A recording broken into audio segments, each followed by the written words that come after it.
It was supposed to be just another expedition. A few days at Stonehenge, some field work, and collecting data. Our equipment, though, was detecting something strange. Underneath the stones, just below the surface, there was an odd magnetic signal. Not a fluctuation, but a steady, thrumming pulse. It drew us in, inch by inch, and we worked late into the evening. Stonehenge at dusk always felt surreal, but tonight it was different. There was a thickness to the air, like walking through water, and the silence was so complete that it was almost loud, buzzing at the edges of our ears.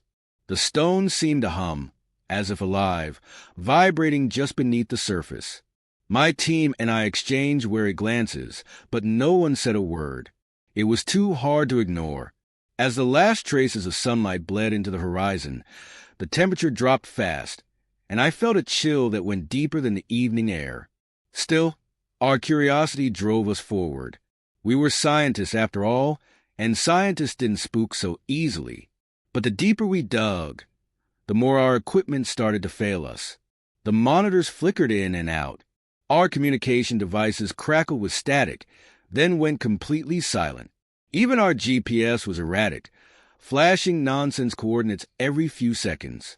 It was like the ground itself was fighting us, rejecting our intrusion. I double-checked every device, ran diagnostics, but nothing could explain it. One by one, our tools gave out, leaving us with nothing but our flashlights and raw instinct. We stood there in the fading light, feeling completely unmoored from the world above. Then we found it, beneath layers of ancient soil, hidden from the world for who knows how long, was a stone door, massive and weathered. It had a strange power to it. Symbols covered the surface, some I'd never seen before, others that felt almost familiar, though I couldn't place them. They seemed to twist and shift under the beam of my flashlight. I couldn't look away. I reached out to touch one of the symbols, and my fingertips brushed something impossibly cold, a chill that sank into my bones. There was no record of this door, no mention in any historical document. It felt wrong. My mind was racing, grappling with the implications.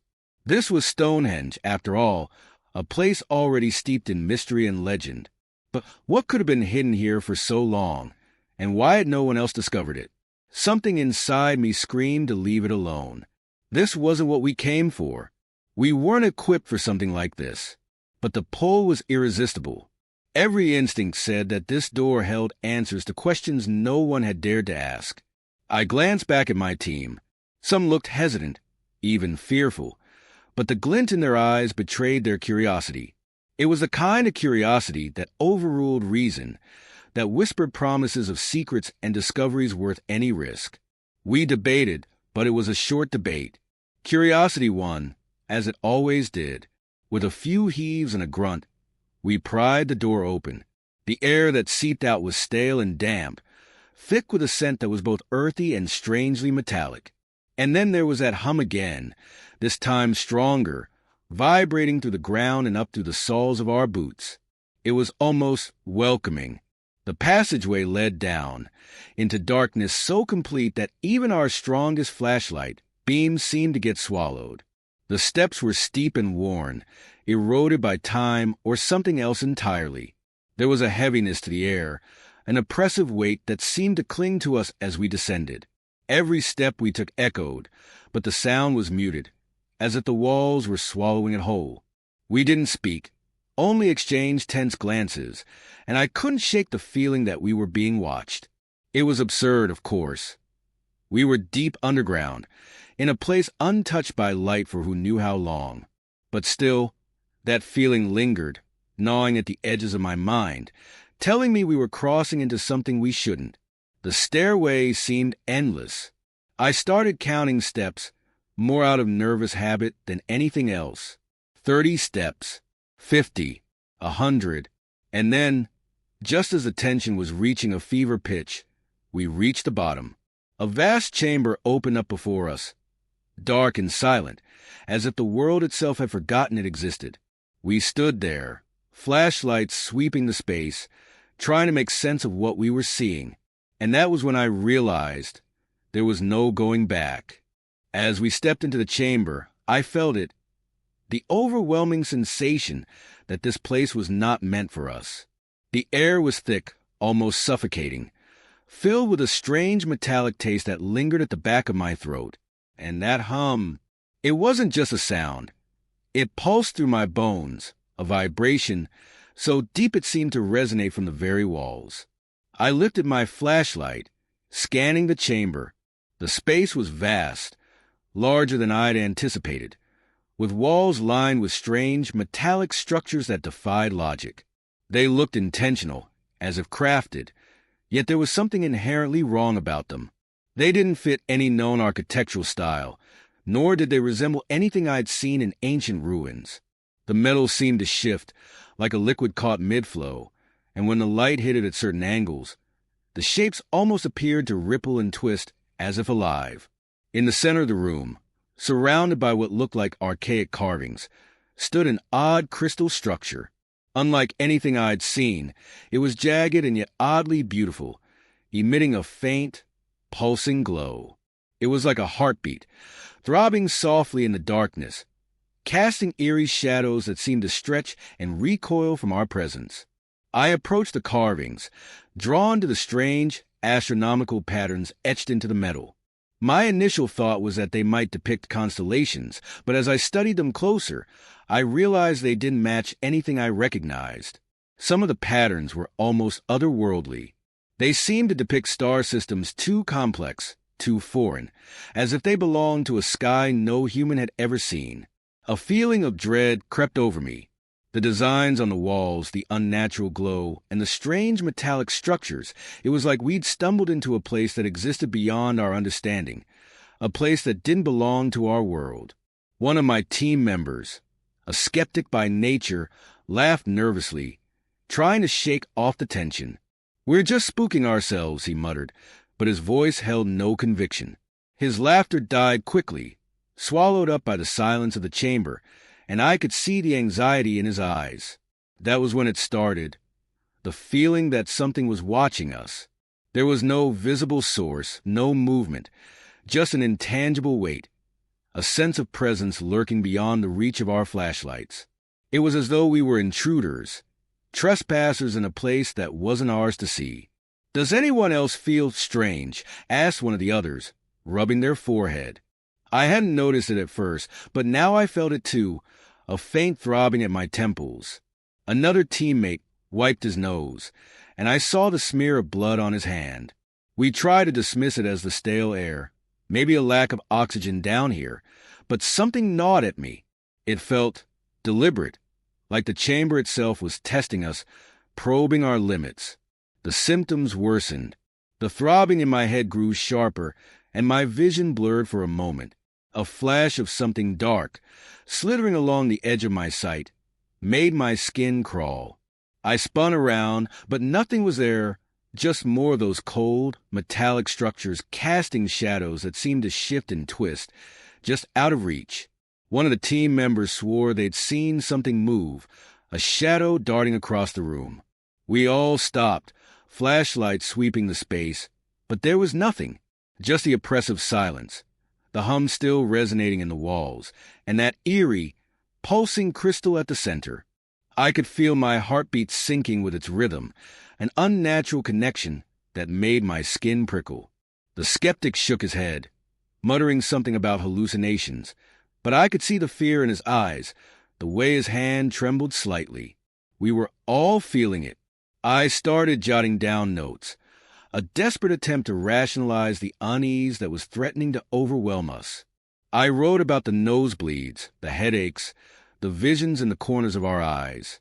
Anything to hold on to some sense of control, some fragment of logic. But deep down, I was convinced this place was wrong. There was something here, something ancient and malevolent, lurking just beyond our comprehension. The air grew colder, the hum intensifying, and I could feel a subtle shift in the chamber, as though it was aware of us. I didn't dare voice the thought, didn't want to give it power. But as I glanced back at the pulsing crystal, a chilling thought crept into my mind. Perhaps it wasn't just a remnant of some ancient civilization. Perhaps it was alive, watching, waiting. The walls seemed to press closer, the shadows stretching and contorting, and I couldn't shake the feeling that they were reaching out, clawing at the edges of our sanity. As we studied the walls more closely, I noticed some of the symbols seemed to make sense, like fragments of a broken language pieced together. They weren't quite like any ancient language I'd seen, but I could feel an eerie familiarity in them, as if their meaning was bleeding through my subconscious. We managed to decipher a few lines. "Stay away," it seemed to say. "Forbidden from mortals." The words chilled me to my core. They weren't instructions or even a threat. They were a warning, and one that was terribly, undeniably clear. We argued, of course. Half the team wanted to turn back, but there was still that pull, a compulsion none of us could shake. Curiosity held us there, rooted in place, overriding reason. And so we stayed. As we moved deeper into the chamber, I tried to shake off my apprehension, but an intense dread gnawed at me. That's when the strange event started, each one more unsettling than the last. Shadows moved in ways that made no sense, flitting along the walls, though nothing cast them. Sometimes they seemed to split and reform, dancing along the edges of our vision, too fast to capture. And the echoes. There were echoes that shouldn't have existed, faintly bouncing back at us, but not our own voices. They mimicked our tones, our phrases, but subtly off, as though something was trying to speak through us. Every whisper and murmur we made seemed to return garbled, twisted into something cold and unfamiliar. A chill swept through the room, sharp and sudden, like a gust of wind from nowhere. The air thickened, pressing down, and I felt the hair on the back of my neck rise. One of the team members stumbled, collapsing to the floor, clutching their head and screaming about a shadow inside the walls. We tried to calm him down, but he was wild, thrashing, eyes wide with terror. It took 3 of us to hold him still. His screams echoed, bouncing through the chamber in a distorted cacophony, until they faded, leaving a heavy, oppressive silence in their wake. Shaken, we pressed on, and that's when we found it, the altar. It was unmistakable, a crude stone structure at the far end of the chamber, its surface scarred and pitted. Dark stains, ancient and dried, marred the stone, and I couldn't ignore the claw-like marks gouged into the edges as if someone or something had tried desperately to escape. A chill spread through my chest, a certainty that this place wasn't a sanctuary. It was a trap, a cage, something meant to keep whatever horror lay within from escaping. The symbols carved into the altar were disturbingly familiar, though I couldn't place why. They stirred something deep within me, as though I'd seen them in some dark, twisted dream. I forced myself to look away, but the mark stayed burned into my mind, an imprint I knew would haunt me long after we left, if we left. And then the crystal in the center of the chamber started to change. Its faint, steady pulsing grew erratic, flashing with a chaotic intensity that cast grotesque shadows around the room. The light twisted over the walls, distorting the symbols, making them seem as though they were moving, writhing like living creatures. They stretched and squirmed under the glow, a sickening display that made my stomach lurch. The room felt alive, like it was breathing, and each breath was colder than the last. Every instinct in me screamed to run, to get as far away from this cursed place as possible. The others looked just as unnerved, their faces pale and drawn. But something held us in place, a force that felt both foreign and intimately familiar, like it was feeding off our fear, growing stronger with every passing moment. As the crystal's pulsing grew more violent, the walls seemed to close in, shadows swirling, contorting. I watched in horror as the symbols on the altar began to twist and warp, changing in ways that defied logic, like some terrible force was reshaping them. The warning was no longer a distant echo. It was a scream, a desperate, anguished plea telling us we were in danger, and that we were far too late. Whatever was trapped here, whatever the ancient warnings were meant to contain, it was waking up. And we were the ones who had disturbed it. It didn't take long for the chamber to start tearing us apart, one layer at a time. It began subtly, a twitch here, a nervous glance there, but soon enough, it grew into something darker, something that started seeping into our minds. I could see it in their eyes, the way each of my team members looked around, wild and restless, as though they expected something to leap from the shadows at any moment. Paranoia took hold, spreading through us like a poison. The whispers came next, low and soft, hissing just beyond hearing. They were relentless, slipping into every silence, every gap between breaths. The words were impossible to understand, in ancient, guttural language that felt as if it were clawing its way into our minds. My thoughts became jumbled, muddied by a creeping dread that only grew stronger. I began to doubt everything, the chamber, my team, even my own sanity. At first, I thought I was imagining it. Shadows stretched and danced at the edge of my vision, coiling and reforming, figures emerging only to vanish when I turned to look. And the walls, it was as if they had a life of their own, pulsing with some dark, twisted energy, mocking me. There were faces in the stone, blank, staring, distorted faces that melted back into the walls the moment I tried to focus on them. I was slipping, and I knew it, but there was no way to stop it. A sickening realization took root in my mind. The chamber was aware of us. It was more than a place. It was a presence, watching, waiting, as if assessing us, breaking us down piece by piece. The whispers grew louder, crawling into my head, and I swore they were saying my name, twisting it into something vile and foreign. I wanted to scream, to claw at the walls until they bled, but I couldn't shake the feeling that it was exactly what it wanted. Then things started to appear, small, unexplainable things that weren't there moments before. I'd look away, and when I looked back, objects from different parts of the chamber would be in new places, shifting and rearranging themselves. I'd leave a flashlight on the ground, and seconds later, it would be across the room. It was as if the chamber itself was expanding, creeping into our reality, infecting it with its twisted presence. Time began to lose meaning. Watches told us it had been hours, but it felt like days. Each moment stretched, warped, and broke. We'd turn in circles, feeling like we'd been walking for hours, yet never finding a way out. Every corridor, every step felt the same, an endless loop. We were trapped, but more than that, we were prisoners of something beyond our understanding. The chamber was no longer just a place.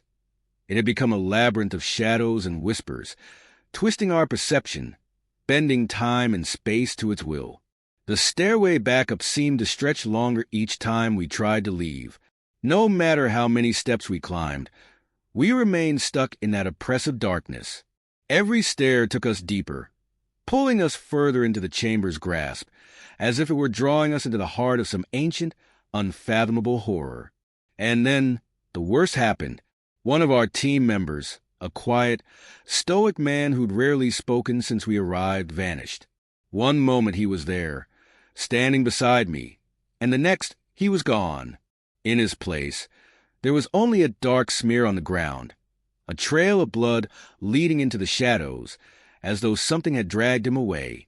We called his name, shouting, pleading, but there was no response, only the cold, mocking silence of the chamber. A faint, distorted echo drifted from somewhere deep within, his voice warped and twisted, as though calling from another plane. "Help me," it whimpered, his words barely recognizable, stretched and broken. The sound lingered, growing fainter, until it dissolved into the oppressive hum of the chamber, leaving only the memory of his voice hanging in the air. My heart raced, pounding against my chest, each beat a painful reminder of the terror swallowing us whole. The others looked at me, eyes wide and frantic, but I had nothing to offer. I was as lost as they were, drowning in the same black dread that threatened to consume us all. We were trapped, caught in the grip of something ancient, something that thrived on our fear, feeding off our desperation. The chamber's hum grew louder, vibrating through the walls, through our bones, until it was all I could hear, a steady, rhythmic beat that pulsed in time with my own heartbeat. I could feel it wrapping around us, tightening its hold, and I knew with a sickening certainty that it wouldn't let us leave. Not now. Not ever. We were out of options.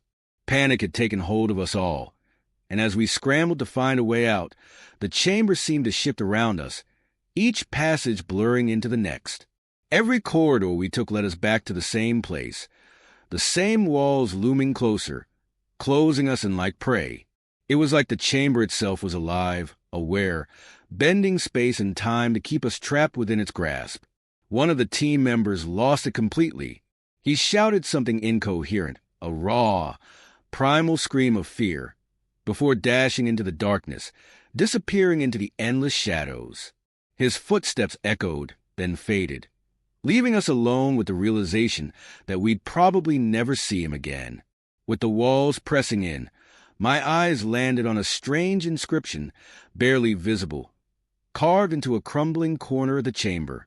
It was ancient, and though the language was foreign, the meaning came to me with terrifying clarity. This chamber was a prison, built to contain an ancient malevolent entity, the Watcher or Shadowed One. It wasn't just any entity. It was something that thrived on the human need to know, to understand. It fed on curiosity, on despair, and we'd walked straight into its lair, breaking the seal that had held it back for ages. I felt a cold, sinking dread. We hadn't just stumbled upon a ruin. We'd set something free.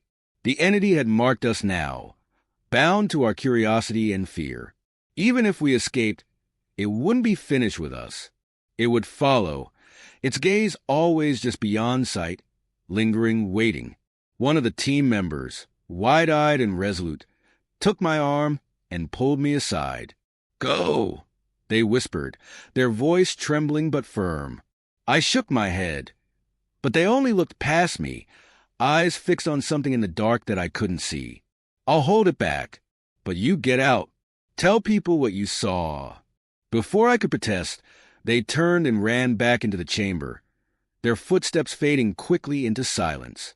The rest of us, too numb with fear to argue, took their sacrifice as our only chance.